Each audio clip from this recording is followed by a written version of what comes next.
Hello everyone, it's Seth, probably better known as Saffron Olive, and it's time for another instant deck.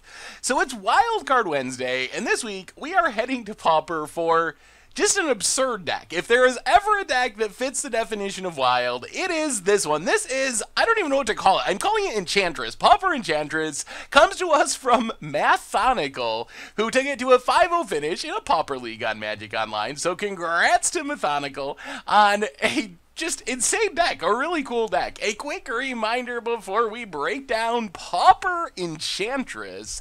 If you enjoy this deck and you want to see amazing videos, take a minute, click the like button, the subscribe button, leave a comment, anything you can do to support your deck, because whichever deck is most popular gets a shot at being made into videos next week. So Pauper Enchantress kind of built around our two big, I guess these are our enchantresses. There's not a literal enchantress that draws you a card when enchantment enters the battlefield.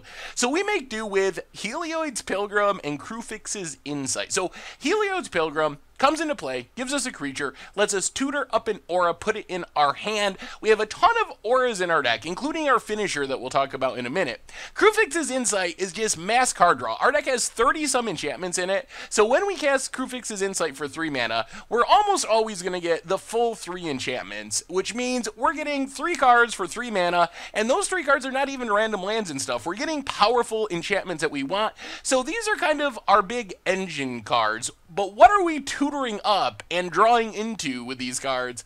As far as our finishers, we have 2 different options. First, we have Pestilence, which is really ridiculous in this deck. So Pestilence, the downside is, if there's no creatures in play, it's got to be sacrificed. And the only creature in our deck is our Heliod's Pilgrim, which is only a 1/2. So in theory, either our opponent needs to have a bunch of creatures out, or we get down our Heliod's Pilgrim, and we just keep pinging for 1 each turn until after a whole bunch of turns, we keep the board clear, keep our Heliod's Pilgrim alive, and eventually drain away our opponent's life total as we're going along.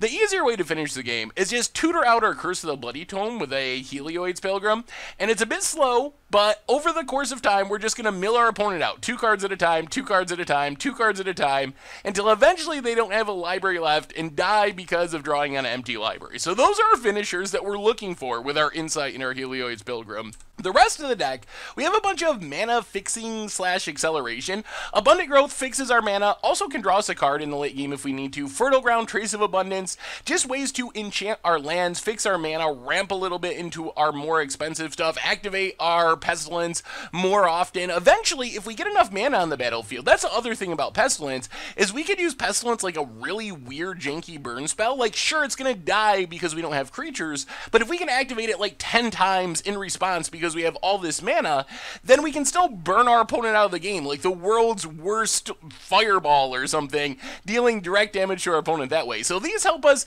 build towards our bigger things. Otherwise, we just have an infinite amount of enchantment-based removal. Journey to Nowhere gets rid of creatures. Oblivion Ring can get rid of anything. Protective Spear is kind of our answer to spells. We can pay a life, prevent all the damage source of a color of our choice that shares a color with the color of mana we spent to activate it. So basically, if our opponent tries to cast a Fire Blast at our face, we can add red mana, pay 1 life, and prevent the damage from that Fire Blast. We can also use it to prevent the damage from our own Pestilence if we're worried about dying to our own Pestilence, so Pestilence will just be dealing damage to our opponent instead of to us. So those are kind of part of our removal spells. We also have a bunch of just creature removal. Kitar's Desire is like a weird pacifism. We have Crystallization, basically a weird pacifism. Hobble, kind of a weird pacifism that also draws us a card when it enters the battlefield. Then we have a bunch of life gain removal. Recumbent Bliss, pacifism, gains us a life at the beginning of our upkeep. Face Fetter shuts down basically anything while also gaining us 4 life. Quiet Disrepair is hilarious because we can put it on an artifact or enchantment, and then we get to choose. We either destroy it or gain life, so we can blow up our opponent's artifacts or enchantments, but we can also just let it sit out on like our Pestilence, gaining 2 life a turn, gaining 2 life a turn, giving us more life to activate our Pestilence, so we're killing our opponent but not us with the Pestilence, making sure we don't die with all this removal while we're slowly milling out with our curse. As far as the mana base, a bunch of Pauper dual lands and some basic lands. In the sideboard, probably the sweetest part of this entire deck is the transformational sideboard plan. So you probably noticed our only creature in the main deck is Heliod's Pilgrim, which is not a threat. There's not really any reason for our opponent to leave in creature removal against our deck when we go to sideboarding.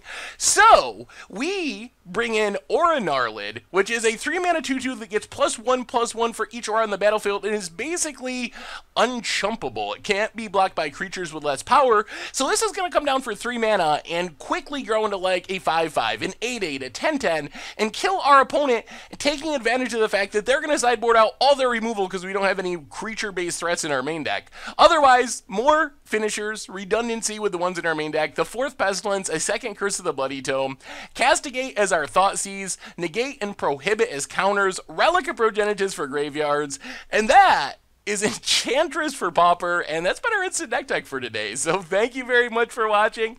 I hope you enjoyed the video, and I will talk to you soon. Thanks for watching the video. If you enjoyed it, help us out by clicking that like button down below. And to keep up on all the latest and greatest, click that subscribe button. And don't forget to hit that bell icon to get alerts whenever we have new videos. And if you want to, check out some of our other sweet videos here and here.